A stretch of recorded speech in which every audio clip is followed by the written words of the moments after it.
Le royaume du divin fiat chez les créatures. Le livre du ciel. Tome 31. Sentir couler dans son être, dans tous ses actes, la lumière, la force divine et la vie de ma volonté. Parce que là où il n'y a pas son acte agissant, l'acte demeure. Sans vie, sans chaleur, sans force et sans lumière divine. Il est comme mort au bien. Lorsqu'il n'a pas en lui le bien, c'est le mal qui est formé et l'âme finit putréfiée. Oh! Si la créature pouvait se voir sans la force opérante de mon vouloir, elle se verrait si déformée qu'elle en serait horrifiée. Par conséquent, laisse-toi toujours emporter par les vagues éternelles de mon vouloir en qui tu trouveras ta page écrite, ton histoire tissée pour toi avec tant d'amour. Ainsi tu ne seras plus contrarié par ce que nous avons disposé pour toi.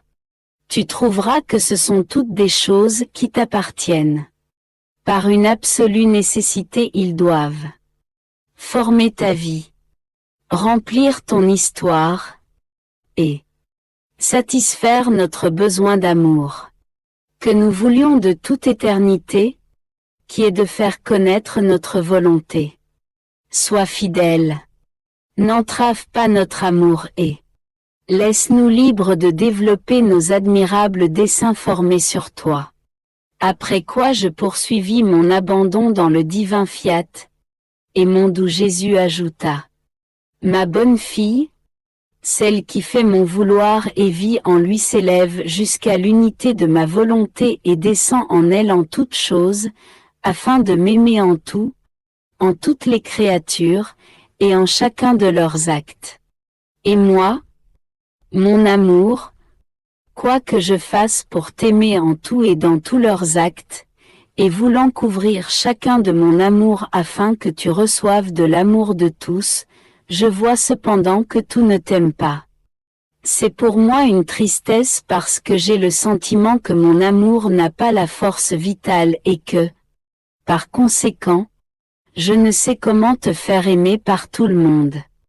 Et Jésus, ma fille, c'est la force de l'unité de mon vouloir qui te précipite sur tout et sur toute chose pour aimer et me donner un échange d'amour pour tous. Et si tout ne me donne pas leur amour, je ne peux pas dire que je ne reçois pas le tien. Plus exactement, je sens dans ton amour la note d'amour que chacun devrait me donner. Et, oh, combien je suis heureux! Tu dois savoir que c'est là notre fonction divine. De la hauteur de notre seul et unique acte que jamais nous n'interrompons, notre lumière, notre amour, notre puissance et notre bonté descendent. Ils se mettent à la poursuite de tous les actes, battements de cœur, pas, paroles et pensées pour les façonner, les investir et les sceller de notre amour. Nous ressentons un besoin irrésistible d'amour de partir à la recherche de tous et de tout.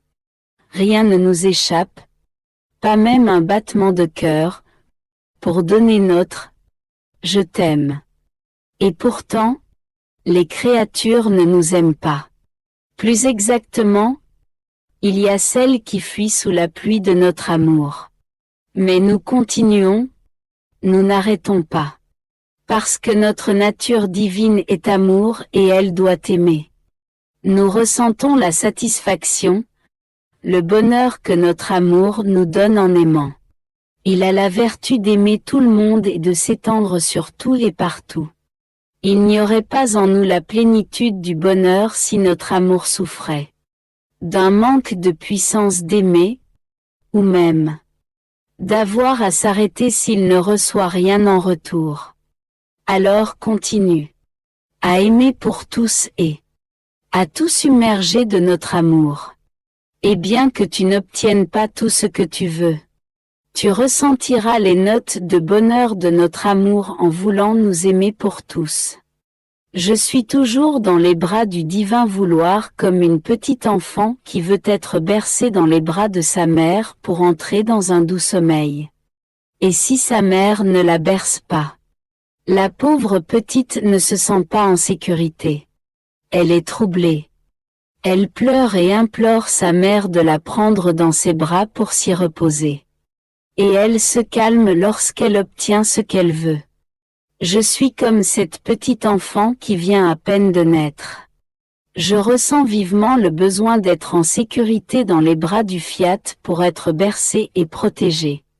Et comme je n'ai pas d'expérience, je ressens le besoin d'être guidée et de savoir ce que je dois faire dans sa volonté. Je me sentais oppressée par les privations de mon doux Jésus et à cause d'autres incidents. Alors Jésus, mon immense bien, toute bonté, me dit: ma petite nouveau-née de mon vouloir, viens dans mes bras. Tu as raison de dire que tu n'es en sécurité que dans mes bras. Il n'y a aucun danger dans ma volonté. Mieux qu'une mère, elle te tient serrée contre son sein.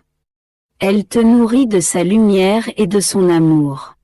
Il n'y a pas d'oppression, de tristesse ni de crainte. Ces choses-là sont en dehors de ma volonté. Dans ma volonté, il n'y a que paix, joie et une continuelle disposition. Il y a tant à faire dans ma volonté que l'âme n'a ni le temps ni le moyen d'être opprimée. L'oppression n'est rien d'autre que le manque d'abandon dans mes bras. L'abandon produit un doux sommeil. Dans ce sommeil, l'âme rêve de celui qu'elle aime et de celui qui l'aime tant qu'il tient l'âme fermement contre son sein. Au contraire, l'oppression et la peur produisent la veille. La créature s'intéresse à elle-même et non à celui qui l'aime et veille sur elle.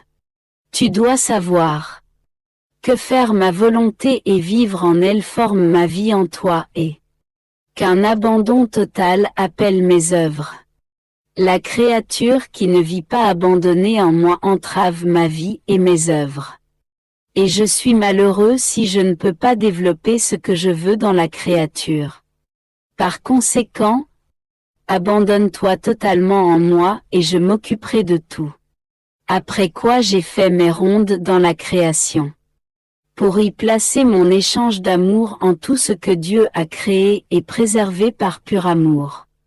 Mon bien-aimé Jésus ajouta: ma fille, la grande étendue du monde attachée à la grande étendue de la divinité tourne continuellement, animée par notre incessant mouvement. Elle tourne autour de nous pour nous rendre la gloire, l'honneur et l'amour avec lesquels elle est sortie de nous. Nous sommes ainsi au milieu de nos œuvres. En tournant autour de nous, elles enchantant notre être suprême par des voies secrètes et mystérieuses. Nous sentons notre vie dispersée dans les choses créées et que nous reviennent la pulsation de notre amour, la profondeur de notre adoration, la louange de notre gloire, le halo de notre étincelante beauté et la vie de notre lumière. La créature qui fait sa ronde dans nos œuvres s'unit pour nous donner tout ce que la création nous donne. Ma divine volonté lui donne une place dans toutes les choses créées pour y faire ce qu'elles font. Et en faisant sa tournée, elle acquiert plus d'amour et plus de lumière et plus de connaissance, ce qui l'embellit plus encore. C'est un enchantement de voir qu'en faisant sa tournée elle prend la vie de son créateur et la copie. Et mon divin Fiat lui donne le droit d'avoir sa place d'honneur dans ses œuvres.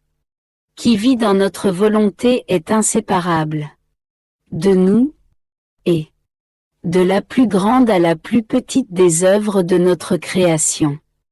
La force créatrice de notre volonté l'unit à toute chose avec une indissoluble et éternelle unité. Mon abandon dans le Fiat continue. Plus je m'abandonne, plus je me sens fortifié par sa force. Sa vie anime la mienne. Sa lumière me rassure. Il me révèle avec clarté celui en qui je m'abandonne totalement. Il me donne le puissant désir de parcourir ses œuvres. En son amour, Il veut que sa petite fille soit la spectatrice de ce qu'il a fait part. Amour pour les créatures. Je faisais ma tournée lorsque mon souverain Jésus m'arrêta dans l'acte de la création de l'homme. Il me dit: Ma fille, quel doux souvenir, la création de l'homme. Il a été créé dans une de nos extases d'amour. Notre amour était si grand que nous étions en admiration devant l'œuvre que nous avions mise au jour. La beauté dont nous l'avions investie, la sainteté dont nous l'avions remplie, sa forme et l'harmonie avec laquelle il avait été formé nous captivaient. Ses prérogatives, chacune de ses qualités, étaient pour nous des extases d'amour qui nous ravissaient. Notre amour en était ébranlé, subjugué, et nous mettant en extase. Il faisait naître en nous un amour impérieux et agissant pour l'homme. Et dans cette extase d'amour, nous étions ravis. Nous ne faisions attention à rien. Nous ne mettions aucune limite pour manifester notre amour. Nous l'avons enrichi de tous les biens. Nous n'avons laissé aucun vide en lui afin que son amour pour nous soit entier et qu'il puisse nous fasciner afin que nous l'aimions continuellement. Le souvenir de la création de l'homme fait revivre notre extase d'amour envers lui. La créature qui fait sa ronde dans notre volonté et trouve nos œuvres. En préparation pour la création de l'homme. Fait sonner la cloche qui appelle toutes les créatures. À reconnaître cet amour de Dieu pour l'homme. Et ce d'où son éveille notre attention, réveille notre amour. Il fait surgir en nous cette extase d'amour envers l'homme. Une extase signifie un épanchement sans limite sur celui qui est aimé. Celui qui vit dans notre volonté possède la force de faire se lever en nous notre extase d'amour qui se déverse sur la créature. Par notre puissance, nous faisons que la créature soit en extase pour nous. Afin qu'il ne lui reste rien et que tout se déverse dans notre être suprême. Il se produit un épanchement entre les deux. Par conséquent, rien ne nous plaît tant que de voir la créature dans la volonté même, où elle fut créée. Voir nos œuvres. Les connaître. Sentir la pulsation de notre amour que possède chaque chose créée. Tel était le trousseau que nous préparions et que nous donnions à l'homme à la création de toutes choses. Qui donc reçoit la vie du bien que contiennent les choses créées? Qui profite d'un aussi splendide trousseau, et a les droits de le posséder? Celui qui les reconnaît. En les connaissant, il y trouve notre amour palpitant, notre volonté opérante, et il les aime. Il aime en eux cet être suprême qu'il aime tant. Par conséquent, sois attentive et constante en faisant ta ronde dans nos œuvres, pour que nous puissions contribuer mutuellement à nous aimer. Il y aura entre nous une extase d'amour. Tu pourras profiter du grand trousseau que le Créateur t'a donné avec tant d'amour. Après quoi mon petit esprit parcourut les actes accomplis dans la divine volonté. En passant de l'un à l'autre, j'arrivai à la conception de la très sainte Vierge. Marie. Oh! Mon Dieu! Le ciel restait muet devant cet acte accompli dans la divine volonté. Les anges semblaient balbutier, sans pouvoir tout dire sur ce grand prodige. Ah! Dieu seul peut en parler. Car il est l'auteur de ce prodige qu'il a opéré dans cette conception. Et je restai stupéfaite. Alors mon aimable Jésus me surprit et il me dit: Ma fille, la conception de la Vierge Immaculée était un nouvel acte de notre volonté. C'est-à-dire dans le temps. Nouveau dans la manière. Nouveau dans le temps. Et nouveau en grâce. En elle, toute la création a été renouvelée. Dans notre regard qui embrasse toute chose et dans notre immensité, nous avons appelé toutes les créatures ainsi que tous leurs bons actes. Présent, passé et futur, comme s'ils n'étaient qu'un, afin que cette conception pût être formée. Sur tout être et sur toute chose. Pour donner ce droit à tous. Et leur donner ce droit sur toute chose, non avec des paroles, mais avec des faits. Lorsque notre volonté accomplit un acte qui doit être utile. En tant que bien universel pour tous, personne n'est mis de côté. Ma volonté, par son omnipotence, réunit toutes choses, les créatures et leurs actes. Sauf ceux qui sont accomplis dans le péché, car le mal n'entre pas dans nos actes. Elle accomplit les actes qu'elle veut faire. Tu vois, tes actes y participent. Tu as fait ta part. Par conséquent, en droit, tu es sa fille. Et la Vierge Reine est ta mère. Sais-tu pourquoi nous avons créé ainsi cette sainte créature? C'était afin de renouveler la création tout entière, de l'aimer d'un amour nouveau, et de mettre en sûreté tous les êtres et toutes choses sous les ailes de cette créature et céleste mère. Nos œuvres ne sont jamais isolées. Nous partons toujours d'un seul et unique acte.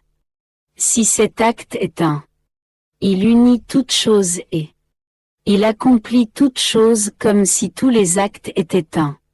Telle est notre omnipotence, notre force créatrice. Faire toutes choses en un acte, trouver toutes choses, et faire le bien pour tous. La divine volonté, avec ses doux enchantements, continue de tisser dans mon âme sa vie divine.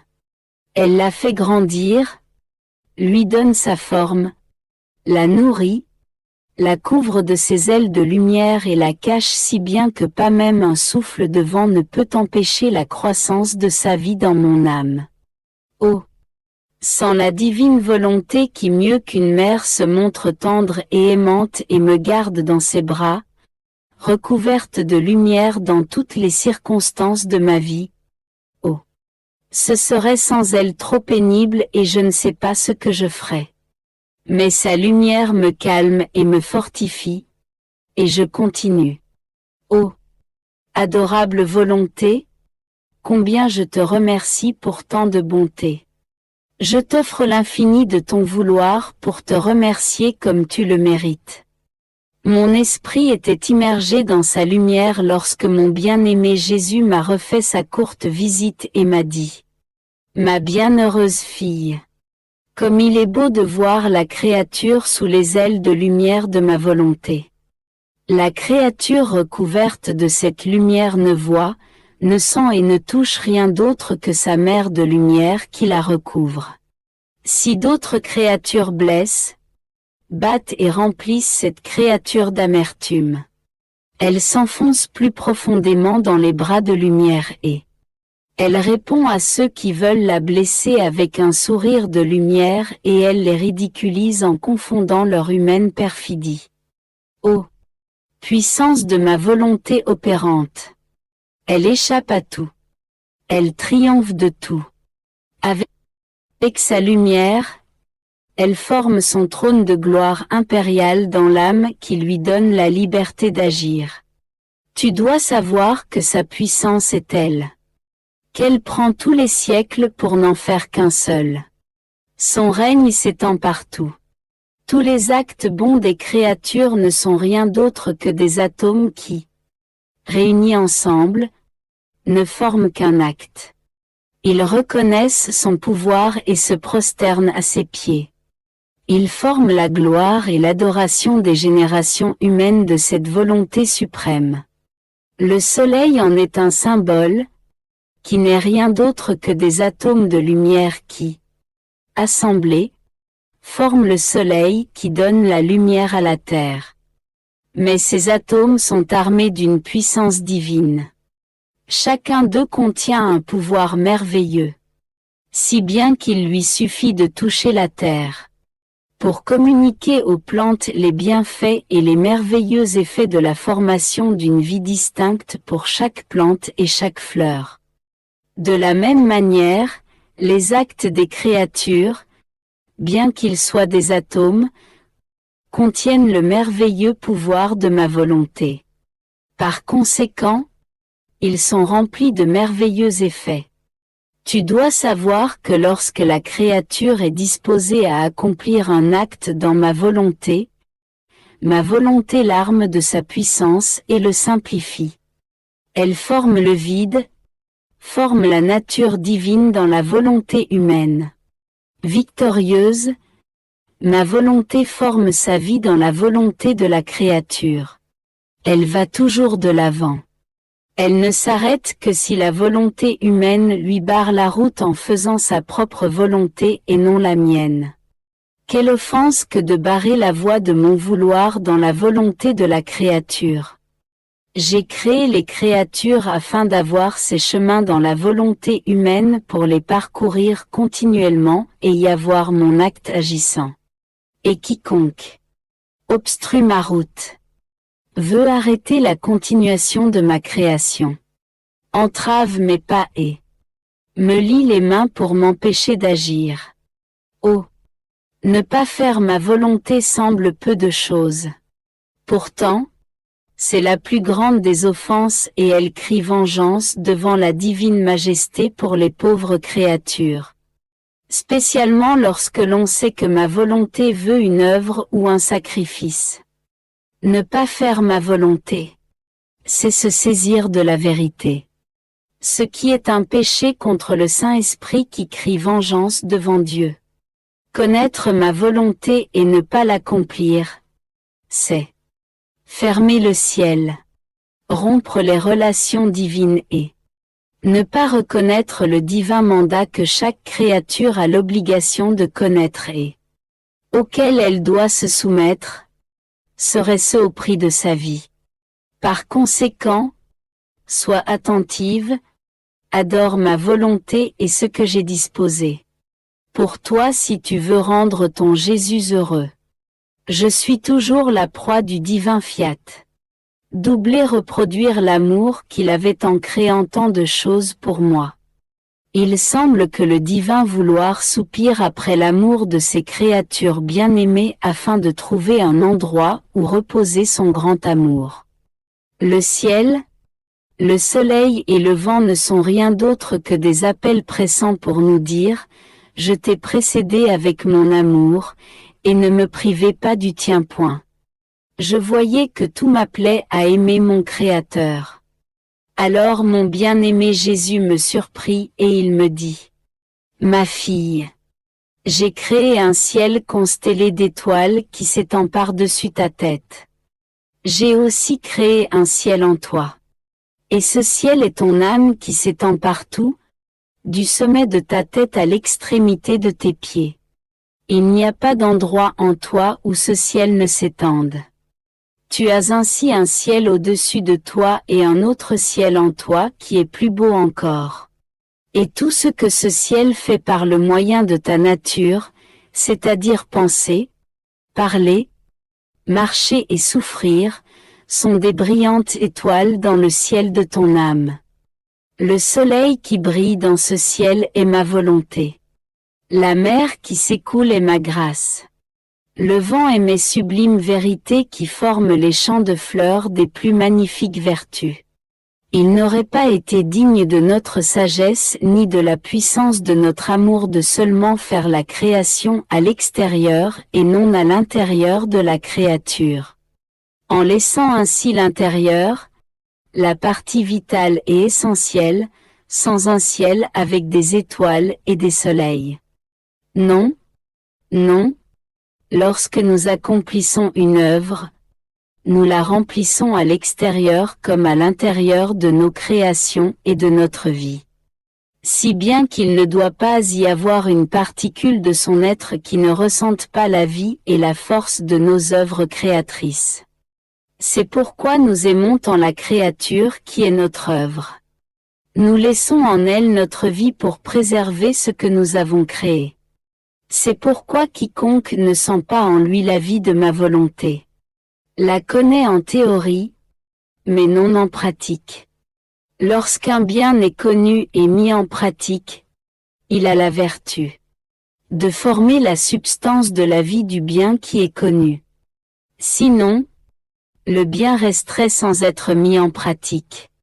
Comme une peinture qui n'ayant pas la vie, n'a pas la vertu de former sa vie en qui la regarde. Ma volonté est vie. Nos œuvres sont des œuvres vivantes, non des œuvres mortes. Cependant, pour celui qui ne les connaît pas, ne cherche pas à les connaître, et ne les met pas en pratique, ces œuvres sont pour lui sans vie, comme des œuvres mortes. C'est par conséquent dans la mise en pratique que j'attends la créature afin de réaliser, de former, de faire grandir la vie de mon vouloir et de rendre vivantes nos œuvres dans la créature. Après quoi je ressentais dans mon âme une peur, un doute quant à la présence de mon doux Jésus dans mon âme, ou s'il s'était retiré en me laissant seul et abandonné. Mon Dieu! Quelle cruelle épine qui nous transperce et nous fait ressentir une mort cruelle. Mais mon toujours aimable Jésus m'a surprise et il dit: Ma fille, n'aie pas peur. Pour te rassurer, je veux te dire quel signe montre que je réside dans ton âme, et quand je la quitte. Si l'âme se soumet à ma volonté, l'aime, lui donne la première place, c'est alors un signe que je suis là. Parce que ma présence a la vertu de garder la volonté humaine sujette à la mienne. Par contre, si l'âme se sent rebelle envers ma volonté, c'est alors le signe certain que je me suis retiré. Par conséquent, sois calme et n'aie pas peur. La mère du divin vouloir continue de murmurer dans mon âme. Oh! Que son murmure est doux, pénétrant et bouleversant. Il me transporte tellement que je murmure avec lui comme si cette mère divine était mienne. Fusionnée en elle, je ne sais plus comment faire autre chose que ce que fait la volonté suprême. Je murmurais, amour, adoration, joie, bonheur et beauté, évoquant les inspirations qui entraient en moi. Alors mon doux Jésus visita sa petite fille et il lui dit: Ma bienheureuse fille, ta petitesse dans l'interminable mer de notre vouloir est notre plus grande joie. Tu dois savoir que celle qui vit dans notre volonté émet 3 actes qui sont coopérer, aider et recevoir. Dans le premier, elle collabore aux actes de son Créateur, étant donné que la volonté de l'un est la volonté de l'autre. Il n'est rien dans ce que fait cette divine volonté en quoi elle ne place la créature pour collaborer à son opération. C'est pourquoi mon vouloir n'est plus seul. Il sent l'inséparabilité de celle qui vit en lui. Il sent dans ses actes une volonté finie dans l'infini qui aime et collabore dans la multiplicité à l'incessante opération de nos œuvres.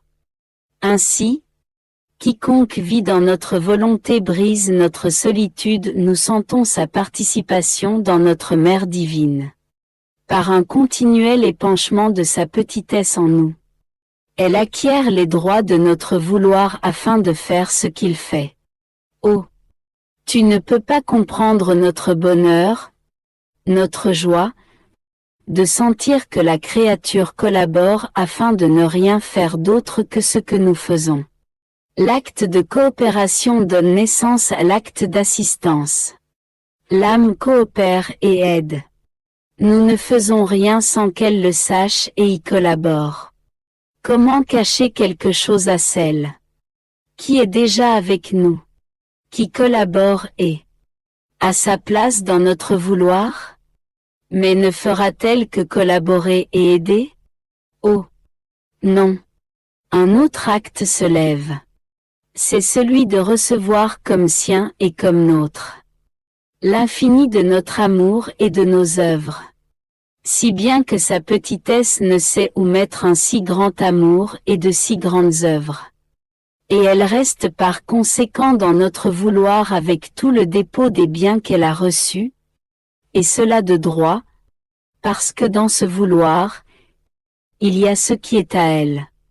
Tu dois savoir que tout ce qui est fait dans notre volonté est si grand, que la créature est incapable de le posséder et de le restreindre à elle-même. Par conséquent, il lui faut faire usage de cette même volonté dans laquelle elle a travaillé afin de le conserver en dépôt. De plus, tout ce que la créature fait dans notre vouloir avec la puissance de notre volonté, les petites offrandes de ses actions. Sa petitesse et même le petit « je t'aime » sont autant d'espace qu'elle prend dans notre volonté. Plus elle occupe des espaces, plus elle acquiert des droits. Et elle ressent en elle les droits divins et la force divine qui continuellement la ravissent et lui donnent son envol. De sorte que sa vie devient totalement formée dans la divine volonté. Et comme ce mode de vie devait être celui de toutes les créatures, telle était la raison de notre création. Mais c'est avec une immense amertume que nous voyons qu'elles vivent presque toutes dans la bassesse de leur volonté humaine. Mon petit esprit se sentait rempli des douces leçons de mon aimable Jésus. Inquiet, il voulait provoquer des doutes et des craintes. Je sais que lorsque Jésus le veut, il permet à l'âme d'arriver là où il veut et comme il veut. Il n'y a pas de loi pour lui et personne n'est là pour lui en dicter. Il ne prête pas attention aux manières humaines de voir les choses. Il fait d'ailleurs toujours quelque chose de nouveau pour les confondre. Aucune âme ne dépasse la puissance de son amour. Peu importe le nombre de doutes et de craintes qu'elle rapporte. Il s'en moque et les laisse à leur bavardage pendant qu'il agit dans l'âme qu'il a choisie. Et bien que je sache tout cela, ma fragilité se rappelait mon douloureux sort. Je me sentais secouée et je dis: qui sait combien de doutes il y aura concernant tout ce discours de Jésus. Je me sentais très malheureuse et affligée. Mais Jésus veillait sur ma pauvre âme et, répétant sa petite visite, toute bonté, il me dit: bienheureuse fille, ne t'inquiète pas. Ma volonté a la vertu de faire mourir tout ce qui ne lui appartient pas et de changer en lumière les faiblesses et les misères même de la créature. Tout ce que je te dis n'est pas vertu de la créature, mais vertu et puissance de ma volonté qui peut tout. Ma volonté est symbolisée par le soleil qui, à son lever, chasse et fait et mourir les ténèbres. Et lorsqu'il revêt la terre, il donne à toute chose sa vie de lumière. Ainsi en est-il de mon vouloir. Et lorsque la créature se laisse revêtir par la puissance de sa lumière, les ténèbres la quittent et ses mots meurent pour être convertis en vie de lumière. Celui qui ne comprend pas montre qu'il est illettré. Par conséquent ne peut pas comprendre ce qu'est ma volonté et ce qu'elle peut faire.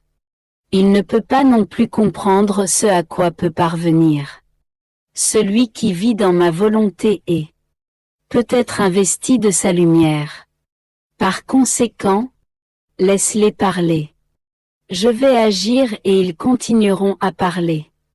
S'ils n'ont pas étudié en profondeur ma volonté, que veux-tu qu'ils comprennent? Ils sont peut-être de savants docteurs en d'autres choses, mais sur ma volonté, ils seront toujours de petits ignorants. Par conséquent, laisse-les de côté et pensons à agir en actes et non en paroles. Tu dois savoir que pour quiconque travaille dans ma divine volonté, ses œuvres, ses actes et son adoration pour Dieu sont accomplies et formées dans l'éternité parce que ma divine volonté est éternelle. Et tout ce qui peut être fait en elle ne sort pas de l'éternité et reste confirmé comme des œuvres, des adorations et de l'amour divin et éternel. On peut dire que ce sont des œuvres de la créature transfusées en Dieu et dans lesquelles Dieu lui-même a opéré. Ce qui est humain ne rentre pas dans le divin vouloir ou dans l'éternité.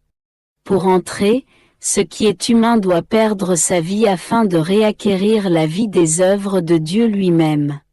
Par conséquent, celui qui vit dans notre vouloir en vient à être vu par nous. Non dans le temps, mais dans l'éternité. Pour notre cortège et notre honneur.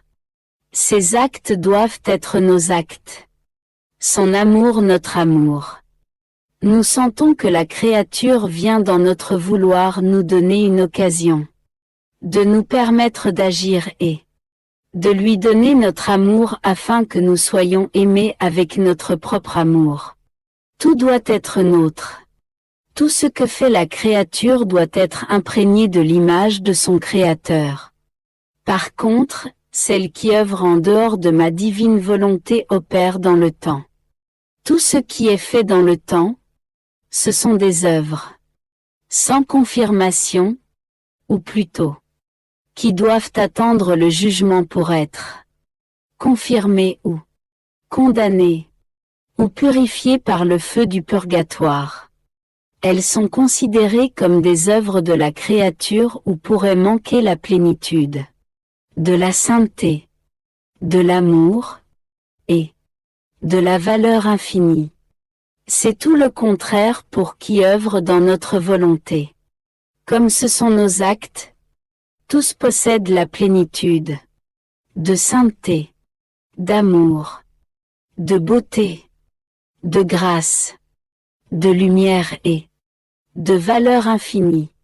Il y a une telle distance entre les uns et les autres que si tout le comprenait, oh, combien il serait attentif à vivre dans notre vouloir afin de rester exempt de tout acte humain et rempli de l'acte opérant d'une divine volonté.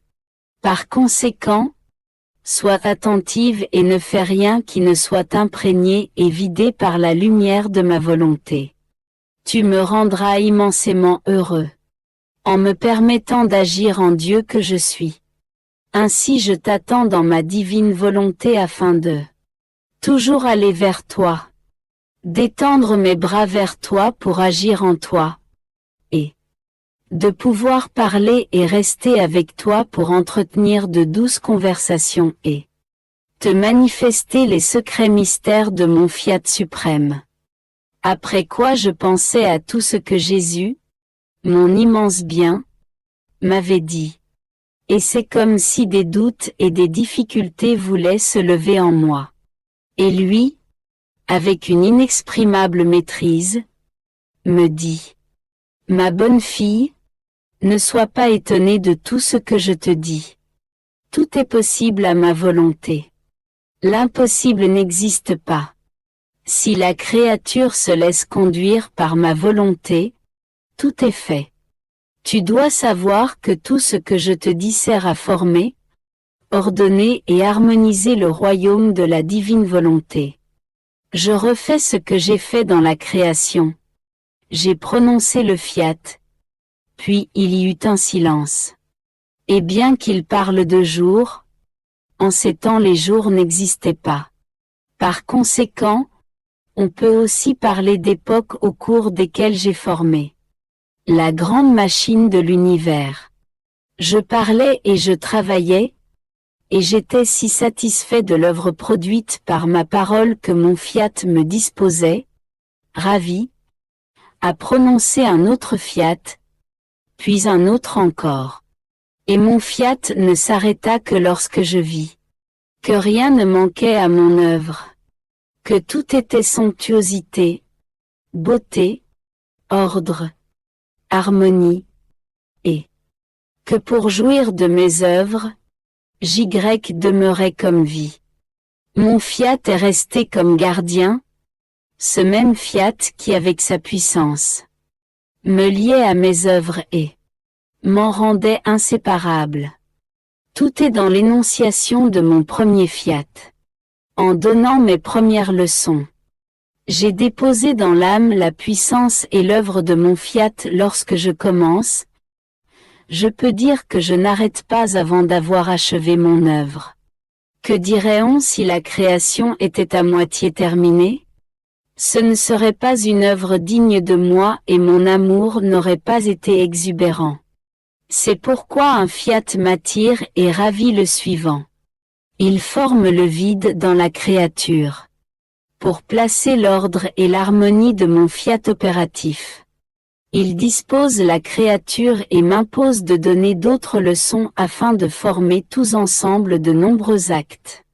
Unis, ils forment la création nouvelle, plus belle et plus harmonieuse que la machine de l'univers qui doit servir pour le royaume de ma volonté. C'est pourquoi chaque parole est une œuvre, un autre épanchement de notre amour. Elle donne la finalité à mon premier fiat. Se donnant la main, le premier et le dernier fiat prononcés formeront l'entrelacement de la nouvelle création de mon royaume. Dans les profondeurs de l'âme, transmis aux descendants, ce royaume sera plus que l'univers lui-même porteur de bien, de sainteté et de grâce pour les générations humaines. Tu vois donc ce que signifie une parole de plus ou de moins, une leçon de plus ou de moins. Ce sont des œuvres qui, si elles ne sont pas reçues, ne signifient rien. Mon fiat alors ne m'attire pas et ne me captive pas pour prononcer d'autres fiat. Par conséquent, l'œuvre n'est pas achevée. Moi je veux attendre et répéter mes leçons. Si je les répète, c'est le signe que tu n'as pas tenu compte de ce que j'ai dit.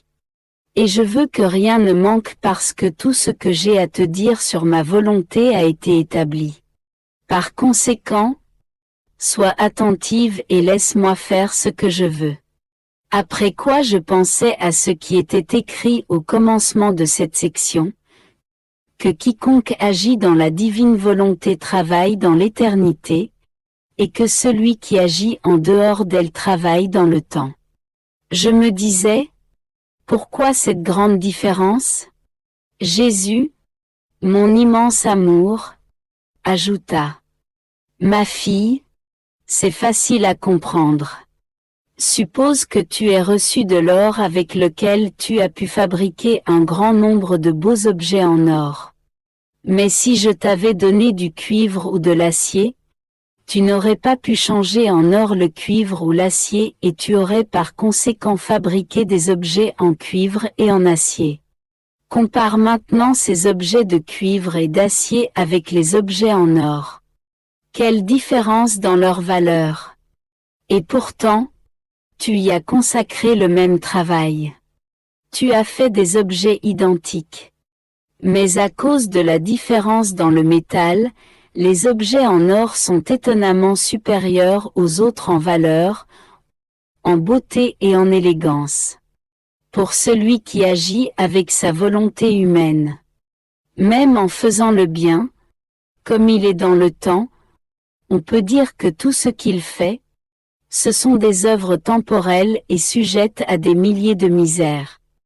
Ce seront toujours des œuvres humaines d'une valeur minimum parce qu'il leur manque le fil d'or, la lumière de ma volonté.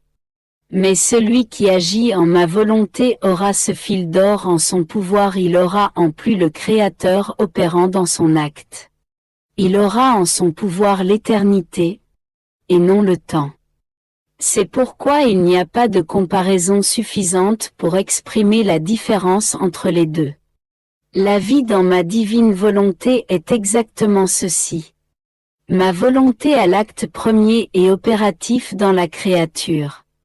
Elle fait comme le maître qui veut développer le thème qu'il a donné à son élève. Il lui donne le papier, met le stylo dans sa main, et il place sa main sur celle de son élève. Et il développe le thème avec la main de l'élève et celle du maître qui écrivent ensemble. Ne peut-on pas dire que c'est le maître qui agissait, et qu'il a placé dans ce thème sa science et sa belle calligraphie de telle sorte que personne ne peut y trouver l'ombre d'un défaut. Mais l'élève n'a pas bougé. Il a pour lui le travail de son maître. Il lui a permis de diriger sa main sans aucune résistance. Il était même heureux de voir les belles idées, les précieux concepts qui le ravissaient. Ne peut-on pas dire que l'élève possède la valeur et le mérite de l'œuvre de son maître? C'est ce qui arrive à celui qui vit dans ma volonté. La créature doit subir l'acte que veut accomplir mon vouloir. Il ne peut pas être mis de côté. Et il doit placer ce qui est nécessaire et digne de son acte divin. Notre bonté est telle que nous rendons la créature propriétaire de nos actes eux-mêmes. Par contre, celui qui ne vit pas dans notre volonté ressemble à l'élève auquel le maître a donné un thème, mais sans se faire l'acteur de ce thème. Il laisse faire l'élève qui peut alors commettre des erreurs. Car il agit selon ses petites capacités et ne sent pas au-dessus de lui la capacité et l'acte opératif de son maître. Et le thème n'est rien d'autre que notre grâce. Elle ne quitte jamais la créature, même dans le petit bien qu'elle fait. Selon les dispositions de la créature, elle se prête. Comme acte opératif ou acte d'assistance. Car il n'est pas de bien qui puisse faire sans l'aide et le soutien de la grâce divine. Je suis dans les profondeurs de mon néant. Me sentant privé de mon doux Jésus, je sentais mon néant vide de sa vie et sans force ni soutien. Après avoir reçu la Sainte Communion, je me sentais opprimé et amer. Jésus, ayant pitié de moi, me dit: Ma fille, courage, ton néant avec Jésus est toute chose. Tu peux me donner toute chose parce que tu dois savoir que je ne descends pas seul lorsque tu me reçois sacramentellement, mais que je descends avec toutes mes œuvres. Je te rends propriétaire de ma vie sacramentelle. Je te rends aussi propriétaire de toutes mes œuvres. Par conséquent, si tu le veux, tu as beaucoup à me donner parce que tu as mes œuvres en ton pouvoir. De plus, ma vie sacramentelle, que tu reçois dans la Sainte Hostie est entourée des actes accomplis dans mon humanité lorsque je me suis reçu moi-même en instituant le très saint sacrement. Avec les actes accomplis par ma céleste mère lorsqu'elle me reçut sacramentellement. Et avec tous les actes de ceux qui vivent dans ma volonté. Cela parce que ces actes sont inséparables de moi et restent incorporés à moi comme faisant partie de ma vie même. Par conséquent, tu peux tout me donner parce qu'ils servent à couvrir ta misère, à compenser pour ton amour et à t'empêcher presque d'avoir honte car sinon tu n'aurais rien à me donner. Mais en me les donnant, ils se dédoublent et deviennent mes actes et tes actes. Ceux de la Reine souveraine et ceux des âmes qui vivent dans ma volonté de sorte que je les ai 2 fois au lieu d'une. Et ma vie sacramentelle demeure entourée. Moins 2 fois d'actes. Moins 2 fois d'amour et d'une plus grande gloire. Tel est le commerce que je pratique lorsque je me communique aux âmes, je donne de ce qui est à moi pour le recevoir en double. Ma vie sacramentelle demeure active pour avoir cet échange.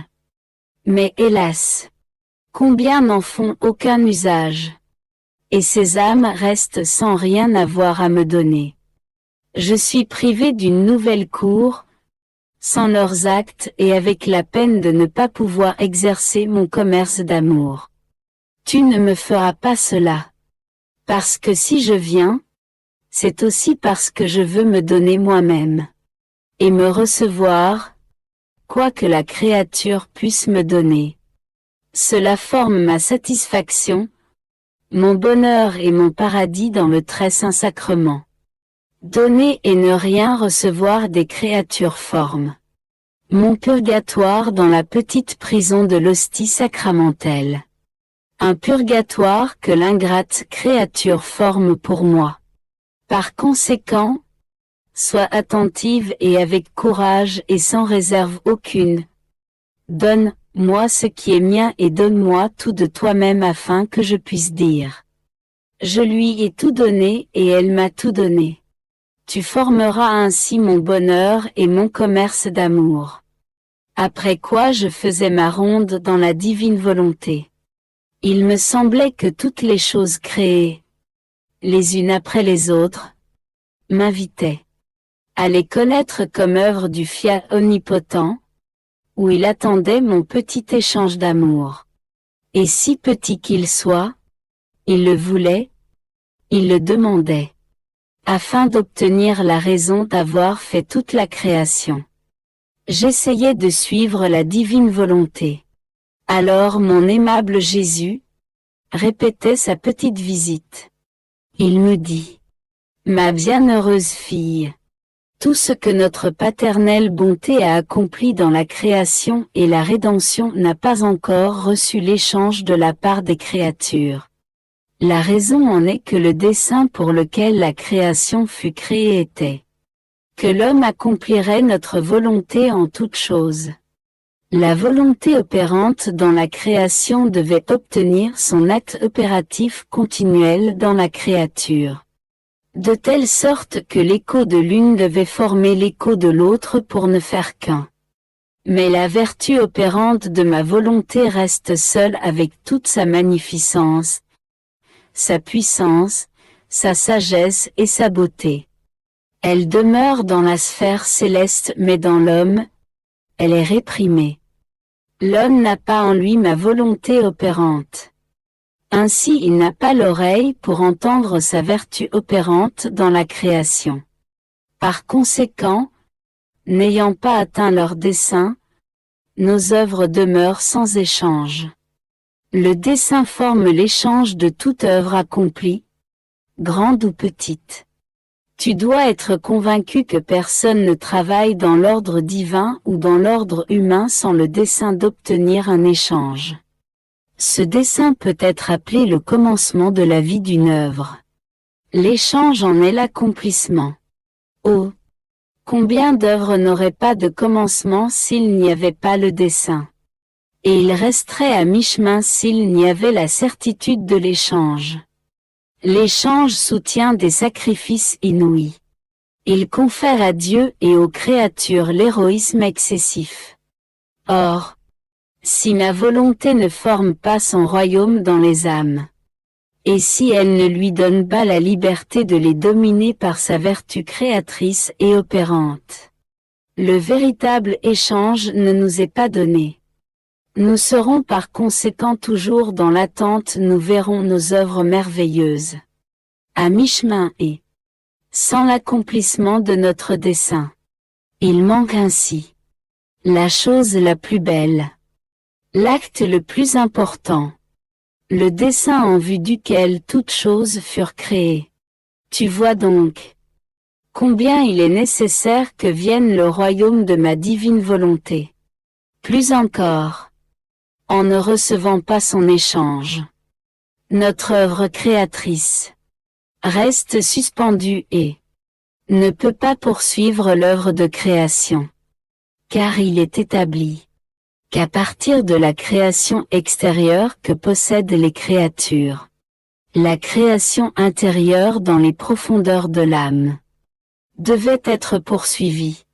Cela peut être accompli si ma volonté détient la première place, la liberté de travailler dans la volonté humaine. Si la volonté ne l'a pas, elle ne peut pas poursuivre son œuvre créatrice.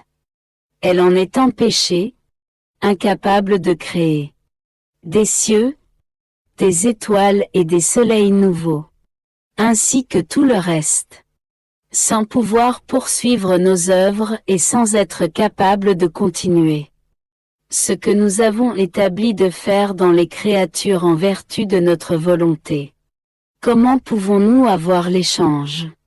Si nous n'avons pas encore fini de faire ce que nous voulons, et si l'œuvre de création que nous avons commencée il y a tant de siècles n'a pas encore été achevée, parce que l'œuvre de création doit comprendre ce que mon fiat devait faire tout ensemble dans la création afin de pouvoir dire que notre œuvre est achevée. Et si notre vouloir n'a pas encore fait tout ce qu'il veut faire, comment peut-il dire que j'ai achevé mon œuvre? Avoir un retour pour tout ce qu'il a fait?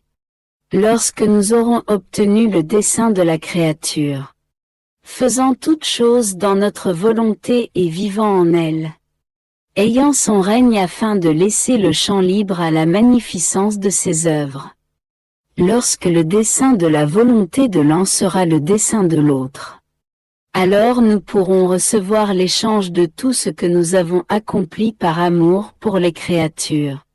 Par conséquent, sois attentive, et va toujours de l'avant dans ma volonté.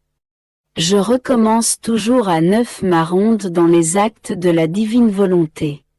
Bien qu'il me semble avoir fait ma ronde dans ses œuvres et avoir compris la beauté, la sainteté et les biens infinis qu'elle contient. En refaisant ma ronde, je me sens comme une illettrée, une petite ignorante. Je vois qu'il y a encore beaucoup à comprendre, à prendre et à apprendre des œuvres de la volonté suprême. Ma petite intelligence semblait sous le charme de la magnificence de ses œuvres. Alors mon céleste Jésus visita ma pauvre âme et il me dit: Ma bienheureuse fille, mes œuvres contiennent une valeur et des biens infinis, c'est pourquoi, s'il te semble avoir tout compris, tu t'aperçois en y retournant qu'il y a encore beaucoup à comprendre. L'infini ne peut pas être inclus dans le fini. Le fini, tout au plus, peut être rempli. Mais tout enfermé de l'infini sera impossible. Et comme ton intelligence est finie, elle est consumée devant l'infini. Elle est remplie. Et il lui semble tout comprendre. Mais ce n'est pas vrai. Plutôt, étant remplie, elle ne peut plus mettre une autre connaissance divine. Mais le fait de rebâcher et repenser la connaissance forme un nouvel espace dans ton intelligence. Se retrouvant parmi nos œuvres, la créature trouve alors de nouvelles choses à comprendre et à apprendre. C'est pourquoi tu te sens d'abord illettré chaque fois que tu te retrouves devant la magnificence de nos œuvres divines. Tu dois savoir qu'eut autant dans les œuvres de création que dans les œuvres de rédemption, nous avons placé en chaque chose la plénitude de bonheur, de lumière, de grâce, de bonté, et ainsi de suite pour toutes les autres qualités divines. Toutes ces prérogatives sont dans l'acte d'être déversées sur la créature pour la rendre heureuse. Le bonheur de nos œuvres, tel un air céleste, porte avec lui son parfum, un baume divin, pour qui s'en approche afin de comprendre. Débordante, nos œuvres communiquent les biens qu'elles possèdent. Par nos œuvres, nous avons placé les créatures sous la pluie torrentielle de notre bonheur pour les rendre heureuses. Mais comme elles ne s'en approchent pas pour comprendre, elles sont malheureuses et elles sentent l'air empoisonné de leur volonté humaine. Personne n'agit avec le dessein de se rendre malheureux et de ne pas utiliser le bien de son œuvre. Moi encore l'être suprême qui a fait toutes choses afin de former l'escalier du bonheur pour la créature. C'est notre seule satisfaction de voir la créature parmi nos œuvres afin d'être unis à elle, d'en jouir et de les comprendre, et de former la norme pour savoir comment agir en elle. Et comme notre volonté ne sait pas créer des œuvres dissimilaires, Elle répète dans la créature le facsimilé de nos œuvres. Après quoi je continuai à me sentir totalement immergé dans la divine volonté. Mon toujours aimable Jésus ajouta. Ma fille, ne t'étonne pas. Tout est possible dans ma volonté. Avec elle, la créature a le tout en son pouvoir, et elle peut tout faire.